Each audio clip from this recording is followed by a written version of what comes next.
SAR, né? E aí vai ter esse evento aqui dia 29. Acho que vai casar um pouco com o nosso, mas fica gravado. Não, vai ser 3 horas da tarde, então dá. Aí, enfim, eles vão falar de algumas colaborações que as geociências podem trazer para a manutenção de infraestruturas. Hum, Mas o evento vai ser todo em inglês, então não sei se alguém tiver alguma dificuldade. Mas de qualquer forma, como vai ficar gravado, e depois dá para ativar a tradução lá do YouTube mesmo. Mas de qualquer forma, fica aí o convite para quem tiver interesse. esse AWS aí é aquele servidor da Amazon? Uhum. Aí tem o pessoal que está jogando umas imagens de radar lá para esse servidor da Amazon para processar e fazer mais ou menos aquele estudo que a gente comentou na sexta-feira. Uhum, uhum. De como fosse deslocamento, né? Movimentação, né, Isso. dos maciços. Né? Aham.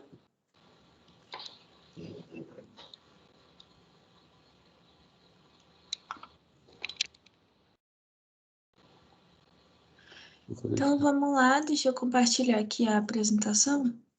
Ah, deixa eu só ligar o áudio do computador. Beleza? Tá todo mundo vendo a tela aí? Sim. Então vamos lá.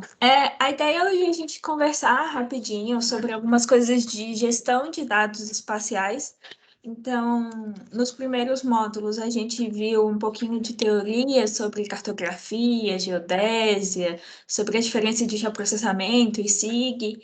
Daí a ideia agora é tratar sobre gestão de dados espaciais, né? E aí hoje a gente, só relembrando um pouquinho, né, do que a gente viu na sexta-feira, a gente viu aplicações de SIG, então a gente viu tanto para a gestão ambiental, como para a saúde pública, para a infraestrutura também. A gente só não viu para a segurança pública, mas ele mais ou menos segue a mesma linha de aplicação do SIG. A gente viu algumas tendências para o futuro mesmo. Então, a questão do Big Data, a questão de experiência do usuário, a questão do SIG em tempo real também.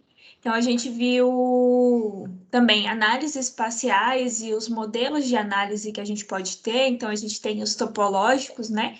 Os métricos e as análises de ordem, então onde se encontra a leste, a norte, a sul, enfim.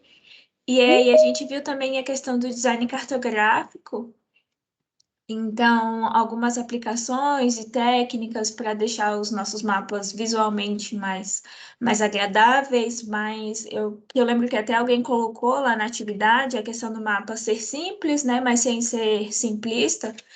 Então, é bem essa ideia do design cartográfico, e a gente fez uma prática, na verdade, super simples, mas para a ideia de que vocês conheçam a ferramenta e que possam explorá-la. O QGIS ele é um software livre, então vai ficar instalado no computador de vocês e vocês podem, enfim, explorar a ferramenta.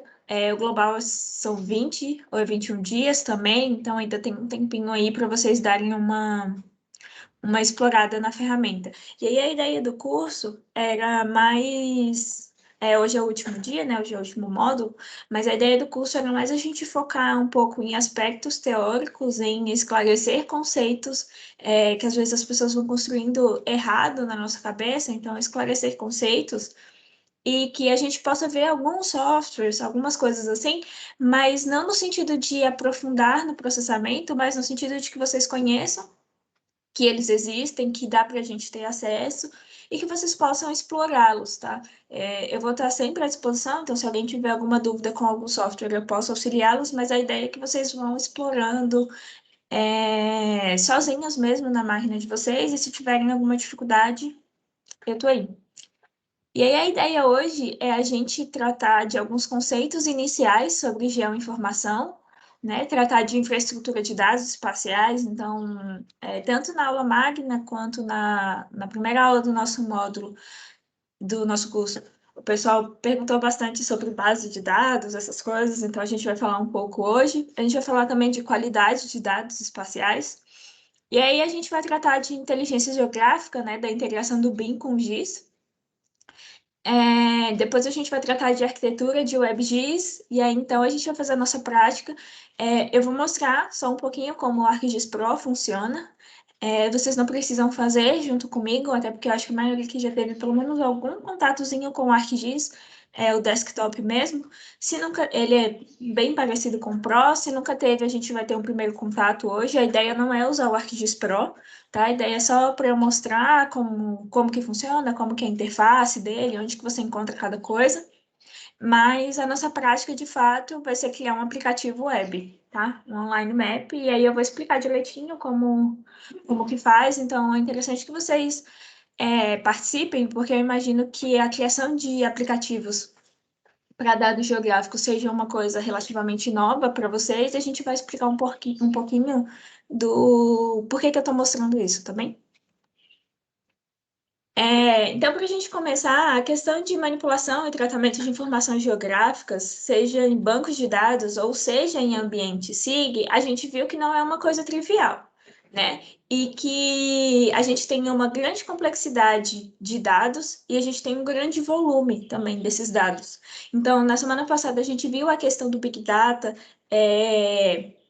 A questão de localização dos aparelhos de celular, tablet, até computadores, como esses dados podem ser usados também para personalizar propagandas para cada usuário, enfim. E aí a gente viu que o SIG ele está inserido nisso tudo e que a gente tem uma gama enorme de dados geográficos sendo gerado todos os dias. Então, a questão é como a gente lidar com esse tanto de dados de um modo que seja assertivo, mas também que um modo que seja correto e que siga pelo menos algum padrão de referência, né? Então, os Estados Unidos, o Canadá e a Europa, no geral, eles já estabeleceram padrões uniformes para esses dados geoespaciais.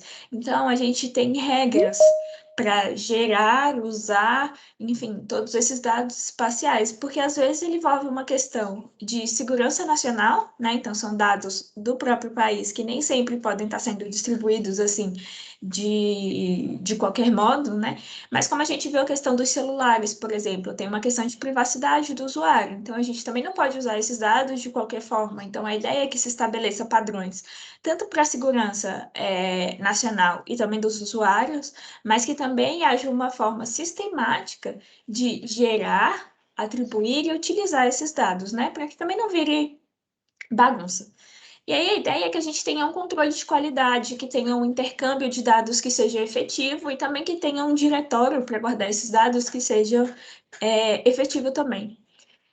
E aí eu coloquei aqui na lateral o que falta. Esse o que falta são impressões assim particulares minhas que faltam para a gente, de fato, ter a gestão de bancos de dados um pouco mais eficientes, tá?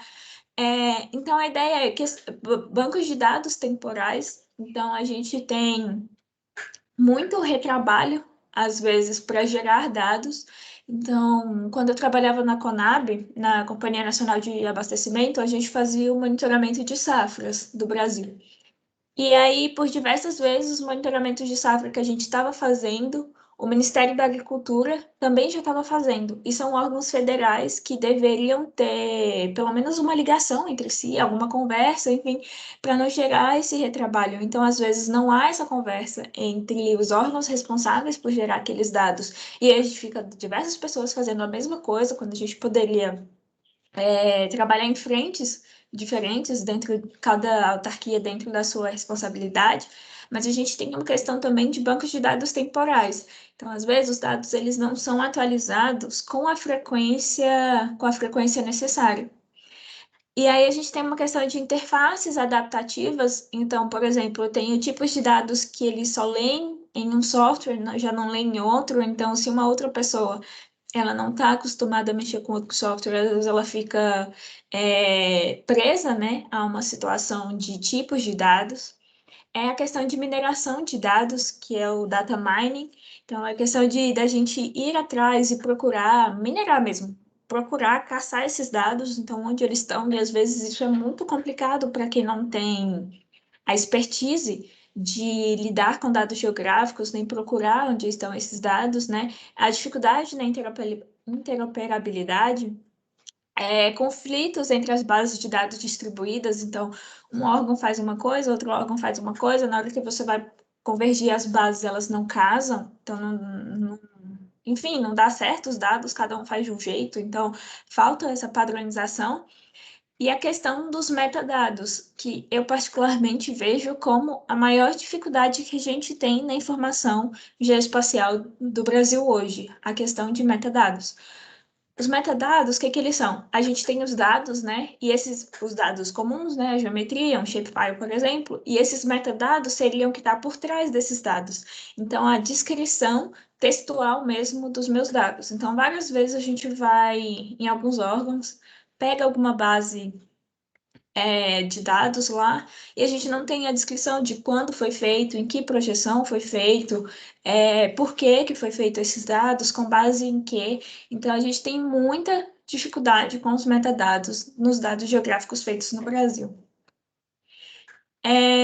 Então, a gente está falando aqui de dados, informações e tudo mais, então eu queria saber de vocês, qual a diferença entre dado geográfico e informação geográfica?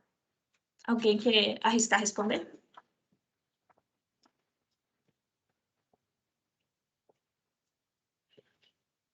Quando a gente fala de dado e quando a gente fala de informação, eles não são a mesma coisa, principalmente nas ciências da informação. Então, eles são coisas diferentes. Às vezes a gente trata como coisas iguais, mas a distinção é que o dado geográfico e a informação geográfica, a distinção entre eles está na capacidade de transformação. Então, quando eu falo de dado, ele é puramente sintático. É o meu dado e está lá. E quando eu falo de informação, ele tem uma semântica, ou seja, ele tem um significado e ele tem um contexto, tá? Então, eu tenho uma camada de pontos qualquer, por exemplo, moradores em situação de rua. Então, tenho lá os meus pontos. Ótimo, aquilo é um dado. Mas aí, quando eu pego esse dado e eu gero alguma interpretação em cima dele, aí eu estou gerando informação. Então, informação tem um contexto e tem um significado. E o dado é só um dado. É só. Enfim, é puramente sintático. Ele é só um dado mesmo, de fato. Para eu ter informação, eu preciso gerar um contexto e um significado para cada um deles. Tá bem?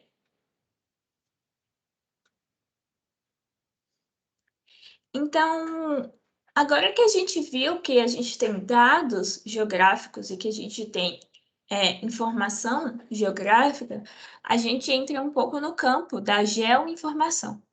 Então, a gente tem a ciência da informação como um estudo sistemático e que tem princípios científicos também, que trata de propriedades da informação. E quando a gente entra na ciência da informação geográfica ou a geoinformação, ele é um subconjunto da ciência da informação, mas que está relacionado à questão geográfica. Ou seja, eu tenho um espaço geográfico em que essa informação acontece. Então, em linhas gerais, eu tenho um par de coordenadas para essa informação, tá? Então, em 2005, mais ou menos, já se começava a discutir essa questão da ciência, da geoinformação e tudo mais. Mas ela tem ganhado mais força nos últimos 5 anos, mais ou menos, principalmente com o avanço da tecnologia também, e com o uso de nuvens, por exemplo, de bancos de dados geográficos um pouco mais estabilizados, de desenvolvimento de outros softwares, enfim. Então, agora a gente trata de fato da ciência de geoinformação, ou seja, que é o estudo e a implementação de diferentes formas, mas ele tem que ocorrer num ambiente computacional de representação desse espaço geográfico. Então, a gente viu várias aplicações e tendências, né, na sexta-feira do SIG, e a gente viu que o mercado das geotecnologias, no geral, né, ele deixou de ser uma área embrionária, né, uma coisa assim pequena, sem muito significado, para se tornar hoje um setor repleto de soluções. Então, a gente viu várias aplicações, às vezes algumas conhecidas, outras pouco conhecidas, na sexta-feira passada. E a ideia é que esses produtos geoespaciais eles estão dominando a era da geoinformação. Então, a ideia hoje não é a nossa dificuldade hoje em dia, não é acesso à informação, mas é lidar com a informação. Então, a gente está num contexto que a gente é quase que bombardeado por informações o dia inteiro e o tempo todo, e a ideia é como lidar com esse grande volume de informações, mas de um modo que seja mais assertivo e que seja ágil também. Então, essa informação, quando a gente está trabalhando com ela, seja informação comum ou informação geográfica, a ideia é que a gente tenha informações que sejam atualizadas, mas que também sejam de fácil consumo. Então, não adianta ter um grande banco de dados, um grande volume de dados, se eu não sei lidar com ele. Alguém tem alguma dúvida, por enquanto, em relação à informação, geoinformação, a dado, a diferença de dado e informação?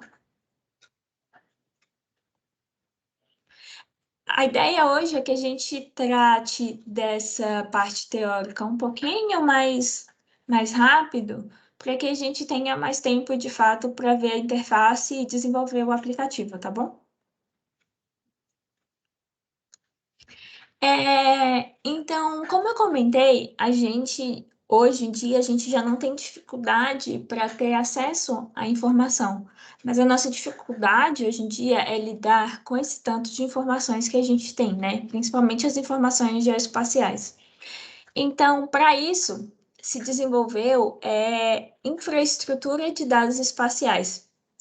Essas infraestruturas, ou essas IDEs, elas são sistemas de diferentes níveis institucionais, então tem os níveis federais, estaduais, municipais e distritais, para que permitam o acesso e compartilhamento da informação geográfica, tá? Então, acesso a dados e compartilhamento de informações. Então, quando foi imaginado essa estrutura de dados, a ideia é que tivesse uma padronização de serviços, uma padronização do compartilhamento de dados e que esses dados eles tivessem integração entre os diversos sistemas existentes, mas que eles também funcionassem a partir do conceito de interoperabilidade.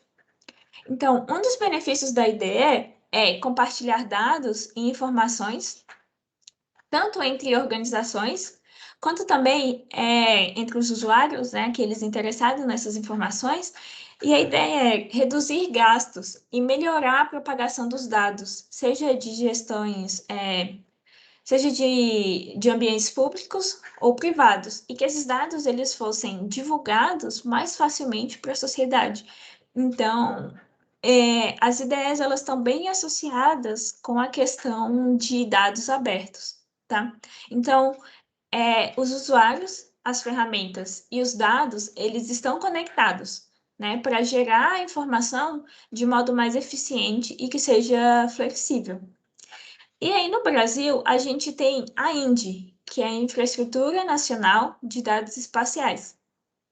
E a ideia da INDE era catalogar, integrar e harmonizar os dados geoespaciais mantidos ou geridos por instituições do governo.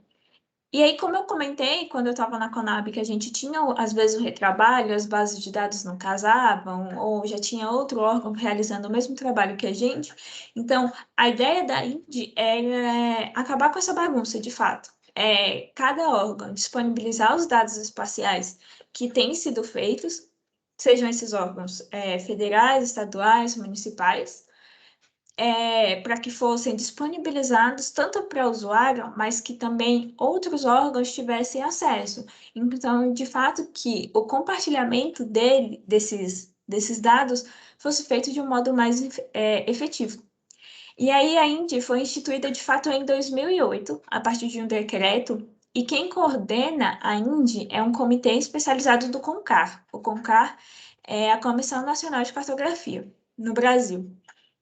Então, eu não sei se vocês já conheciam a, a Indy.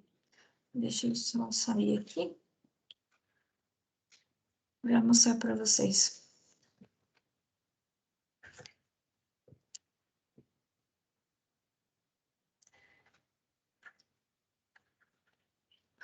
Então, essa é a página inicial da Indy. E aqui a gente tem um visualizador de mapas, um catálogo de metadados. A Indy, ela é só para dados espaciais, então ela é atualizada pelo CONCAR, mas também por outros órgãos participantes. Inclusive, se você quiser compartilhar os seus dados na Indy, é só entrar em contato com eles e aí você é, insere todas as informações e a disponibilização dos seus dados, né? Então, aqui tem vários órgãos que disponibilizam com certa frequência os seus dados. Aqui, enfim, vai ter legislação, normas, padrões, é uma questão um pouco mais teórica da Indy. E aqui em dados geoespaciais, de fato, é que a gente tem os catálogos de metadados, os catálogos de geosserviços, a área de downloads. Mas o que eu quero mostrar é o visualizador de mapas.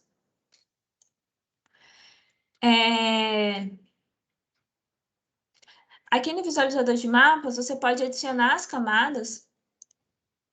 Você pode adicionar as camadas com base em algum órgão, tá? Então, deixa eu pegar aqui a Ana. E aí você vai escolhendo quais dados você quer visualizar. Você pode tanto visualizar quanto fazer o download desses dados, tá? Então, a Indy, ela é uma espécie de reunião dos dados geográficos produzidos no Brasil. E ela tem, de fato, uma certa frequência, mas com base no padrão que esses dados vão sendo atualizados pelos próprios órgãos.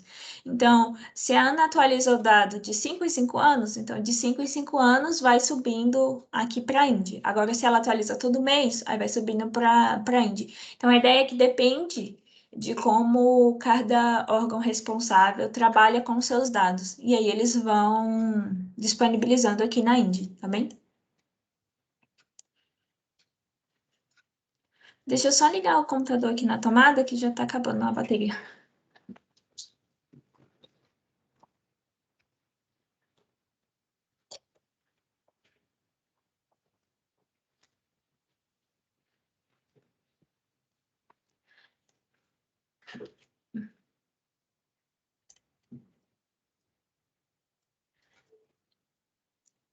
Beleza, então com base na Indy, a gente também tem a INDA, que é uma infraestrutura nacional de dados abertos do Brasil. Então, aqui esses dados abertos, eles já incluem diversas informações disponibilizadas para o usuário e não necessariamente só dados geográficos, tá? Então, tem vários dados, tabelas, enfim, estatísticas relacionadas a todo o governo, né? Mas ainda a ideia é que ela seja um conjunto de padrões, tecnologias, procedimentos para disseminação e compartilhamento de dados públicos, tá? No modelo de dados abertos. Então, aqui na Ainda também tem informações, tem dados geográficos, desculpa, tem dados geográficos na Ainda, mas ele já não tem o visualizador de mapas, então é uma lista de dados por órgão disponível que vocês podem ter acesso também, tá? Não só dados geográficos, mas diversos outros dados do Brasil em geral. E aí todos eles são no formato de dados abertos, então disponíveis de fato para a população. E aí, ok, a gente tem a INDE, né, que são as infraestruturas nacionais de dados espaciais, a gente tem a INDA e a gente tem os geoportais. Os geoportais, eles são usados para localizar e acessar informações e serviços geográficos via internet. Mas a ideia do geoportal é que cada estado tenha o seu próprio, né? Então, a ideia é que eles sejam efetivos para que eu tenha a integração entre os meus sistemas SIG, né? Então, os meus sistemas de informação geográficas, e que eu tenha a integração também com as infraestruturas de dados espaciais, as IDEs. Então, a ideia dos geoportais é prover informações geográficas, tá? E isso inclui tanto agências governamentais como fontes comerciais, mas que esses dados eles sejam publicados e aqui, para formar um geoportal, é necessário que eu tenha a descrição dos meus metadados, tá? Então, que eu tenha a descrição do pano de fundo dos meus dados e as informações geográficas. Então, para a gente deixar um pouquinho mais claro, a diferença das infraestruturas de dados e os geoportais é que as infraestruturas de dados, elas seriam como grandes blocos, tá? E o geoportal seria uma das formas dessas infraestruturas de dados. E aí, assim, diversos estados têm, o DF tem, o Espírito Santo, São Paulo, Minas, diversos estados têm os seus geoportais. E esses geoportais, eles também são atualizados conforme o interesse dos governos estaduais, tá? Então, o daqui do DF, quem é o responsável é a Secretaria de Urbanismo e Habitação, a SEDU, e aí ela atualiza até com uma certa frequência, pelo menos todo ano eles estão atualizando alguma coisa lá. E o mesmo vale para alguns outros estados, assim, essas, secretarias diferentes que são responsáveis por esses geoportais, mas a ideia desses geoportais é que a informação de cada estado seja disponibilizada de um modo um pouco mais detalhado do que a gente vê lá na Índia, por exemplo. Então, lá a gente tem informações para o Brasil todo. E cada estado, com o seu geoportal, teria suas informações mais detalhadas, a nível estadual e municipal, pelo menos. Então, para a gente não ter que passar por todas as bases de dados geográficas que existem, lá no Classroom, deixa eu voltar aqui, lá no módulo 3, eu deixei um link com algumas bases de dados e o acesso deles para quem tiver interesse, tá? Então tem da ANM, do CEMADEM, enfim, acho que o link está aberto, então vocês podem entrar. Tem alguns estados aqui que estão com geoportal fácil, e aí vocês podem visualizar os dados ou baixá-los, tem sites que permitem. Tem alguns outros sites para visualizar imagens de satélites e outros produtos, tá? Então eu deixei uma lista lá. Eu deixei uma lista para vocês terem acesso a essas bases de dados gratuitas e que são produzidas pelo governo nas suas diversas esferas. Então, tá lá na pastinha, tá? Do módulo 3 tem aqui bases de dados geográficas.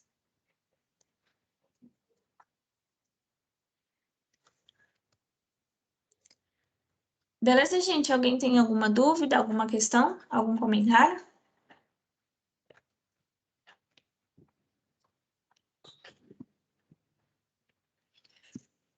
Beleza, então. Então, a gente viu que tem diversas plataformas de disponibilização de dados, mas esses dados, eles não podem ser disponibilizados de qualquer jeito, né? Então, como eu falei, os geoportais, por exemplo, eles necessitam que você tenha a informação geoespacial divulgada, mas que também tenha os metadados associados a ele. O mesmo vale para as índices, por exemplo. Então, alguns dados, por exemplo, o site da ANM, quando você entra para baixar qualquer dado lá, ele já vem junto o metadado. Mesmo que você não leia, mesmo que você não queira fazer nada, ele já vem junto para que o usuário tenha acesso. Então, a gente tem algumas normas que são internacionais para os dados geoespaciais. Então, não basta fazer ou disponibilizar dados, eles precisam seguir alguns padrões, tá? E algumas das ISO são relacionados aos metadados geográficos, então dados precisam ter esses metadados, eles precisam ter esse pano de fundo, e já já a gente vai explicar direitinho o que são esses metadados, tá?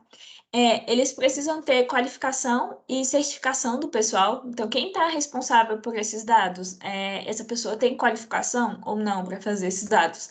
E aí, cada dado para ser produzido, né, ele precisa de uma pessoa qualificada para estar por trás. A gente tem códigos e parâmetros geodésicos. Então, lá no primeiro módulo, quando a gente tratou de de geodésia, de forma da Terra, de projeções, de sistemas de referências, tudo isso precisa estar atrelado aos seus dados, tá? Então, você precisa descrever, de fato, quais são os parâmetros geodésicos que você atribuiu a esse dado que você está produzindo, né? As especificações dos seus produtos e também tem a qualidade de dados. E aí eu deixei lá no Classroom também, eu deixei o manual do IBGE para avaliação de qualidade de dados espaciais para quem tiver interesse em ler. E aí lá vai estar escrito direitinho quais são as normas, quais são os níveis de qualidade dos seus dados, o que são necessários, quais são as informações que precisam, enfim. Para quem tiver interesse, esse material vai estar lá, já está lá no Classroom. E aí você tem todo o acesso do que o IBGE considera como importante para manutenção e disponibilização de dados espaciais. E aí a gente, assim, desde o começo eu já tenho falado de metadados, né? E aí, o que são de fato esses metadados? Os metadados, eles são um conjunto de informações descritivas sobre o seu dado. Então, ele vai incluir características de levantamento, de produção, qualidade, estrutura de armazenamento, o seu sistema de referência dos seus dados. Então, todas as informações relacionadas ao seu dado geográfico, ao seu dado espacial, ele precisa ter um metadado. Então, ele precisa ter uma descrição de como que foi feito, quais parâmetros foram levados em conta, para que uma outra pessoa que tenha acesso ao seu dado, ela saiba do que você está falando, e qual foi a sua intenção em produzir esse dado. E aí a ideia é que se tenha um padrão. Então, lá no começo, quando eu comentei que falta essa questão desses metadados espaciais no Brasil, é que, apesar de a gente ter manuais, apesar de a gente ter livros e várias coisas dizendo que os metadados são importantes e o IBGE disponibiliza frequentemente métodos para fazer isso, a gente não faz. Então, tem diversos dados que são disponibilizados em plataformas governamentais mesmo, que elas não veem os metadados. Então, quando você abre a tabela de atributos do seu dado, tem várias colunas de várias coisas, e aí as colunas têm, cada uma tem uma siglazinha. Mas o que são cada uma daquelas siglas, né? Então, às vezes, isso dificulta a interpretação do dado, e muitas vezes, por falta de metadado, esse dado não gera informação, tá? E uma informação coerente. Então, quando o seu dado vem com o metadado, ele significa que ele tem um padrão de qualidade elevado. E aqui tem um livrozinho também, caso vocês tenham interesse, que é o perfil de metadados no Brasil, tá? Então, ele vai falar quais são os elementos para a descrição da qualidade do seu dado. E aí eu trouxe alguns elementos aqui importantes como o nível hierárquico, declaração, qual é a fonte do seu dado, se você está indo em campo, se você está fazendo, por exemplo, alguma interpretação de imagem para o seu dado, qual é a acurácia dele, né? Tanto posicional, temporal, como temática. Então, quando esse dado foi feito, tipo 2005, 2015, enfim, qual é a acurácia dele, né? Qual é a forma da Terra, qual é o sistema geodésico que ele está adotando, né? E qual a acurácia temática? Então, qual a sua ideia de tema para o seu dado? Ah, eu vou levantar todas as linhas de transmissão existentes no DF. Ok, então o seu dado ele já se encaixa lá naquela temática que a gente viu na semana passada de dados de rede, por exemplo. E o seu dado ele está adequado dentro da temática que você está propondo? Então, é mais ou menos essa a ideia. E aí, enfim, quem tiver mais interesse em tratar de metadados também vai ter um material lá no Classroom para vocês, enfim, darem uma olhada por curiosidade mesmo. Beleza? Alguma dúvida, gente?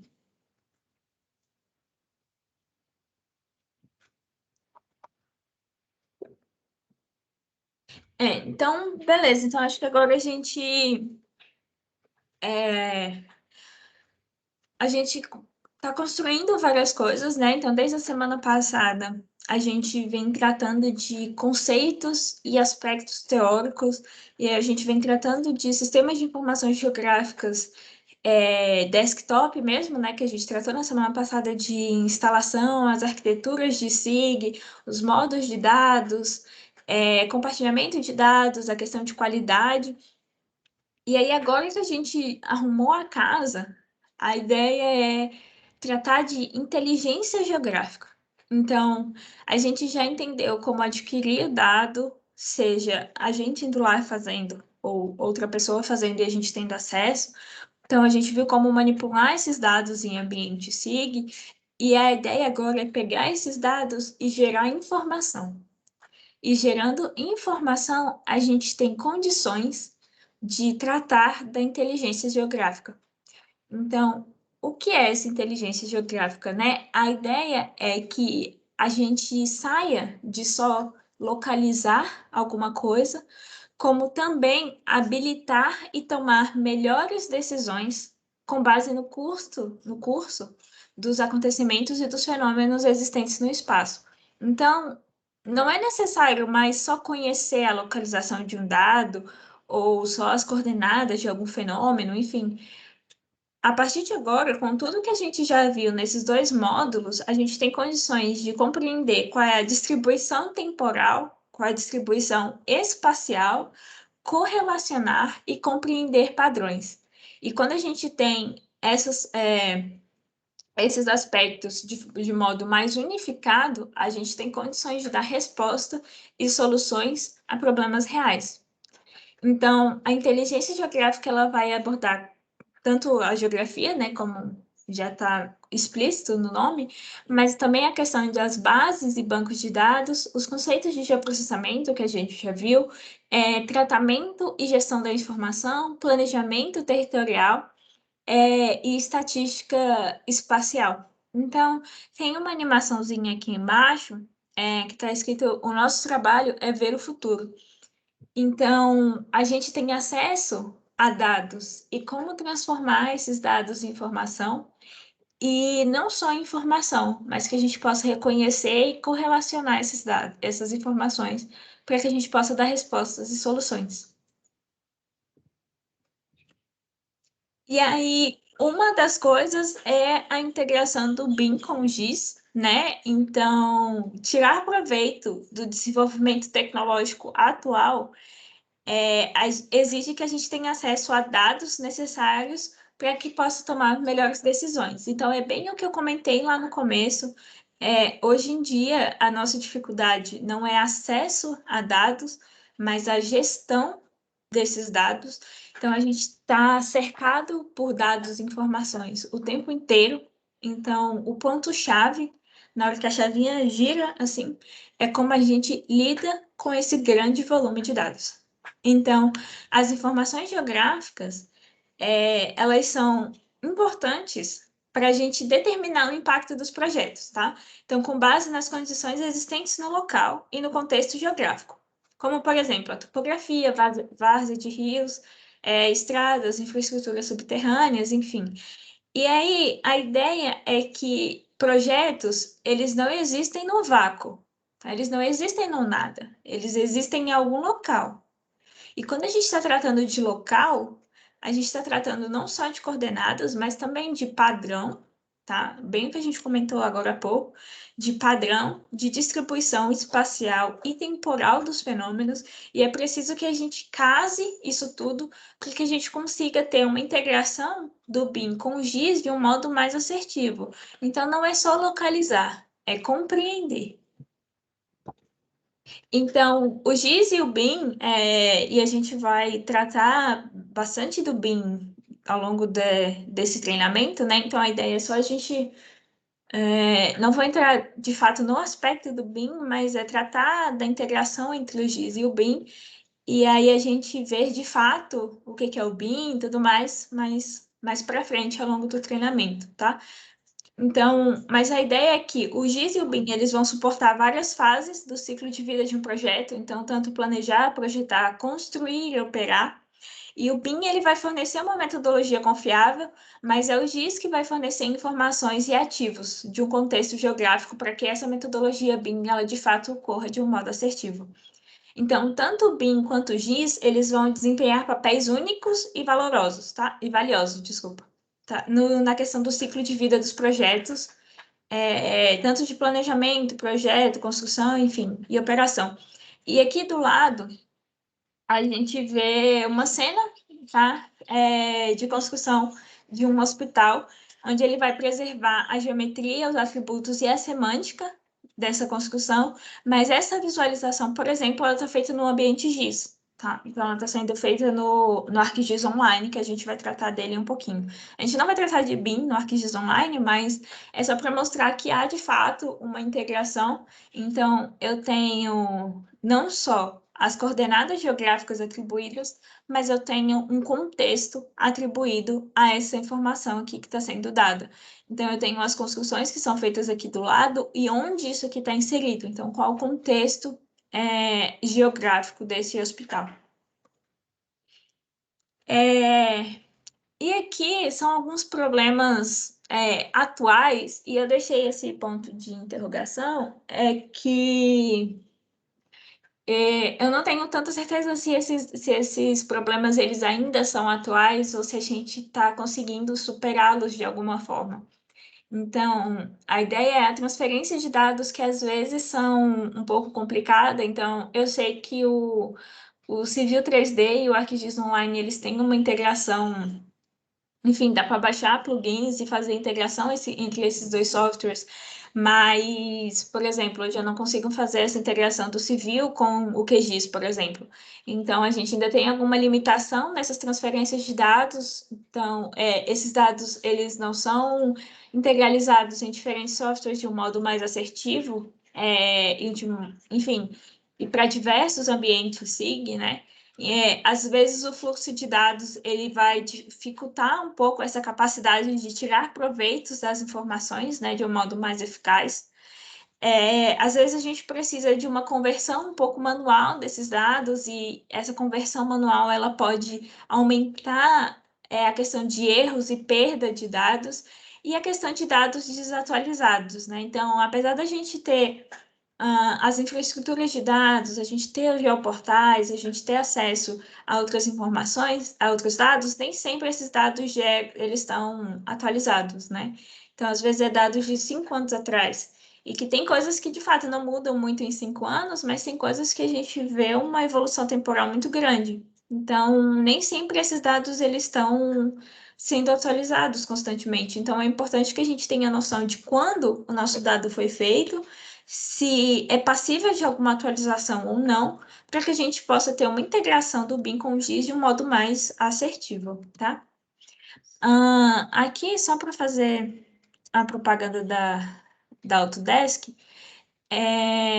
esse vídeo foi uma abertura de uma sessão temática que a Autodesk fez, e aí eles falam um pouquinho da integração do GIS com o BIM, tá? É um vídeo bem rapidinho, quase uns 3 minutos mais ou menos, mas enfim, só para vocês darem uma olhada. Tá saindo o áudio? Tá. Então beleza. Mas tá.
Então, como eu comentei, né, a Esri, que é uma das responsáveis pelo ArcGIS, por exemplo, eles já estão fazendo integração com os softwares disponíveis pela Autodesk.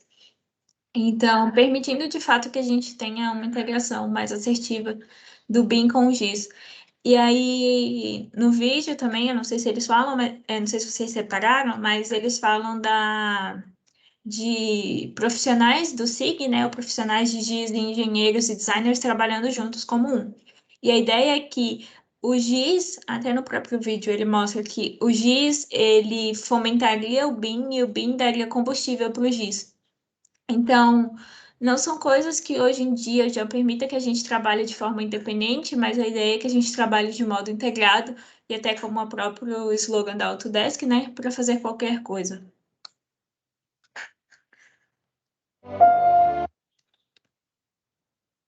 Isso aí. Beleza, alguém tem alguma dúvida, gente? Alguém quer comentar alguma coisa? Até o pessoal que tem um pouquinho mais de experiência com o BIM do que eu.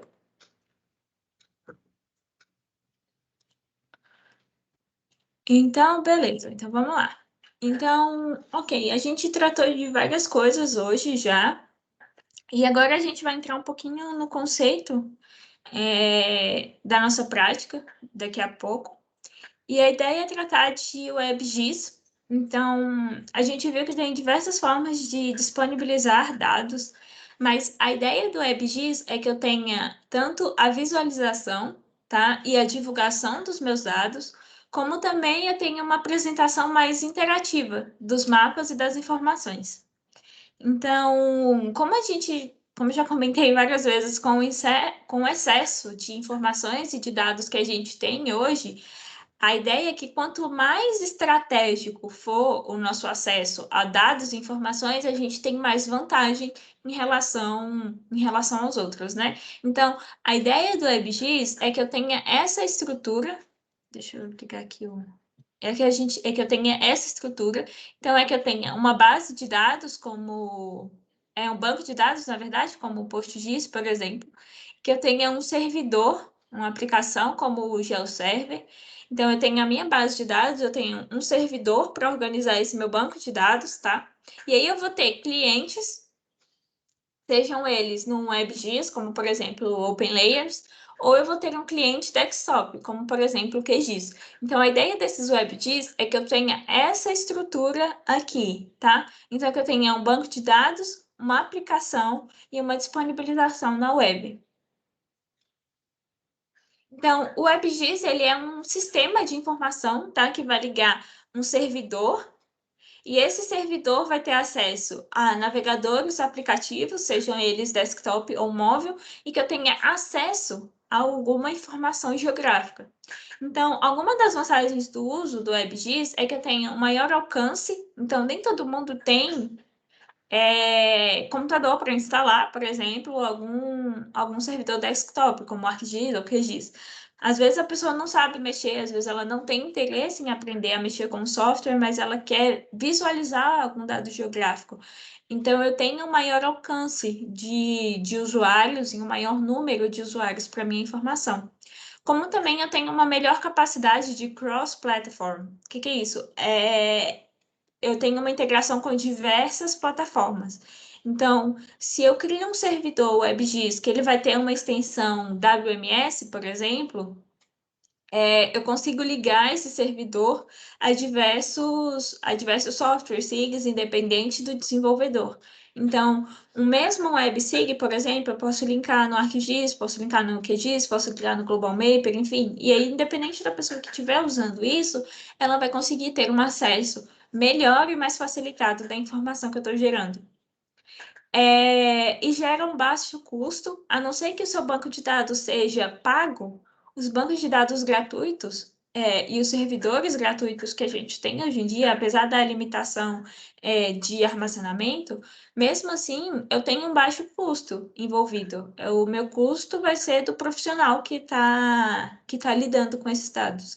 E a gente tem uma questão de facilidade de uso. Então, a não ser que eu desenvolva um banco de dados muito complexo que não vai permitir que outras pessoas que não programem utilizem, se eu gero um banco de dados mais simplificado possível, diversas pessoas, mesmo aquelas que não têm contato com programação, elas vão conseguir lidar com o meu banco de dados, com a minha aplicação e, consequentemente, ter uma experiência mais interativa com aquela informação geográfica que eu quero disponibilizar.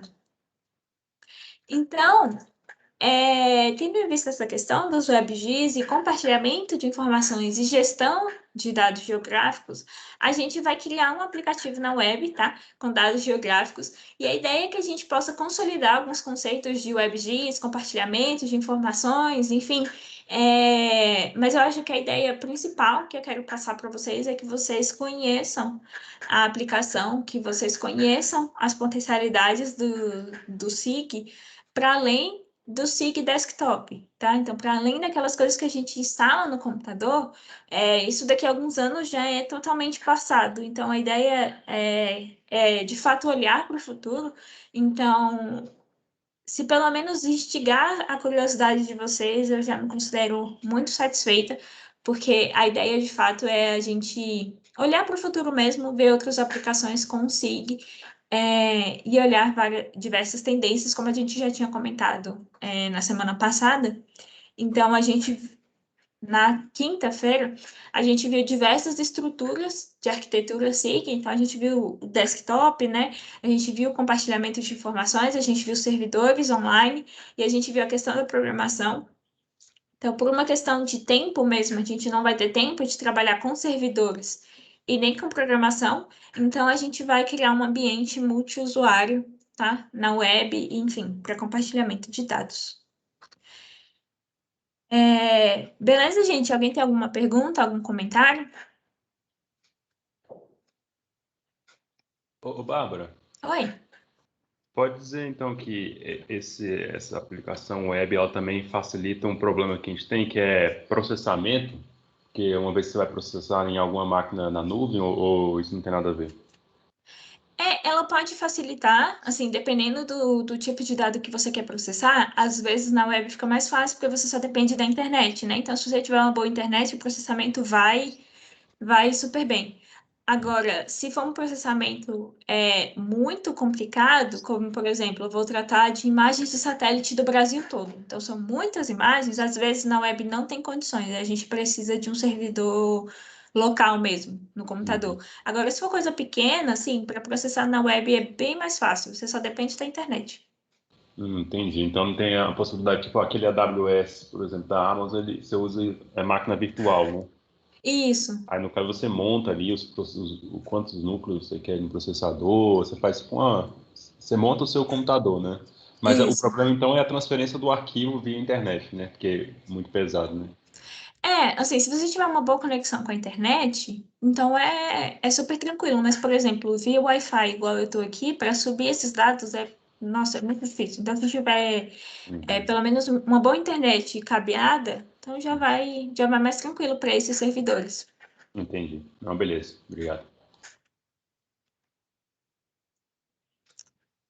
Deixa eu só ver. São 9h02 agora. Então, antes da gente ir para a prática, que eu acho que não vai demorar muito, acho que antes de meio-dia, com certeza a gente acaba. Então, vamos fazer um intervalozinho, tá? De uns 20 minutos, a gente volta 9h20. Aí, só uma coisa, eu preciso que vocês tenham acesso ao ArcGIS Online, tá? Então, eu preciso que vocês já tenham feito esse cadastro e que já estejam com o usuário de vocês configurado. Se alguém não conseguir ou tiver com alguma dificuldade, eu vou estar aqui, tá? Durante o intervalo para auxiliar vocês nessa questão de cadastro e acesso ao ArcGIS, tá bom? Mas quem já conseguiu, enfim, aí a gente volta 9h20, tá bem?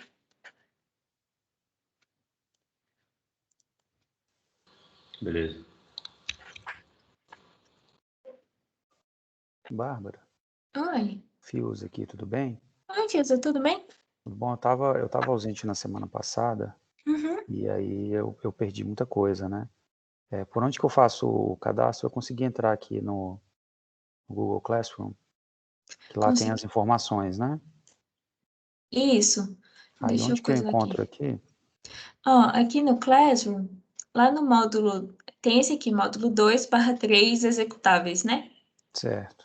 Aí aqui vai ter vários links de outros softwares que a gente já usou na semana passada, mas aqui, ó, nesse ArcGIS Pro, Ah, tá. aí tem esse link. Aí ele vai te direcionar para essa tela aqui. Aí você vai precisar fazer esse cadastro, tá? De nome, sobrenome, e-mail, enfim. Uhum. E aí ele vai te mandar um link de confirmação para o seu e-mail, e aí você só confirma, e aí grava o seu usuário e a sua senha que você criou, que a gente vai acessar o ArcGIS Online. Ah, tá joia. Tá Beleza? bom. Obrigado. Nada. É super simples, mas se tiver alguma dificuldade, daí é só falar, tá bom? Tá bom. Obrigado. Por nada.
Que esse cachorrinho quer? O que esse cachorrinho quer?